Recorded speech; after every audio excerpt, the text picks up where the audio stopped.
You can download the ARS in the video for free, link in the description. An abstract script is a type of script that is meant to be used as a template for all other scripts that extend it. For example, if I have multiple scripts with the same function inside, and I want to make sure that function is spelled correctly across all of these scripts, then what I can do is use a separate script, make it abstract by writing @abstract at the top. Then I establish the function that I want to share across all scripts that extend this. And I make that function abstract as well by writing abstract above the function name, and by also making sure that there is no colon at the end. Then I can take the class name that this abstract script uses, and make my other scripts extend it. And you will see that Godot will provide an error if an abstract function isn't inside of the script, making it handy to remember what functions should be included and how to spell them. Now, most uses of an abstract script exist when using custom resources. One example of an abstract script can include an inventory system. If I have this food resource and a potion resource, they both share similar export variables, and they both use the same useItem function. And let's say that I have an array in my game for the inventory, and I only want it to include items that are a food or potion resource, not any other resource that's within Godot. Then I can create a new script that'll be an abstract and solve all three of these issues.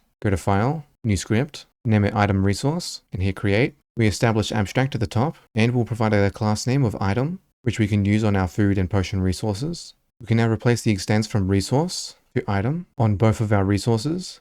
Then we can take all the export variables that are the same between the two resources and place them inside of this item resource script. And we can also add an abstract function to ensure that the useItem function that is also shared is spelt the same and included in every single item. And inside of our inventory system, we can make sure that the array that is our inventory system can only ever accept item, which will include any resource that is extended item. Keep in mind, however, that you cannot instantiate an abstract script or resource, meaning that if you right-click inside the file system, go to Create New, select Resource, something like item won't exist, but food and potion which extend item will exist. Additionally, you will notice if we create a new food or potion, all the item export variables will be here as well, allowing you to only need to write one export variable in the item script for it to be available inside of multiple resources like the food and potions, providing the same benefit as an abstract function in this case. Now, an additional use case for abstract functions is fixing an issue with exporting a variable that can only equal to specific resources. For example, if I have a dialog system and there is a choice resource,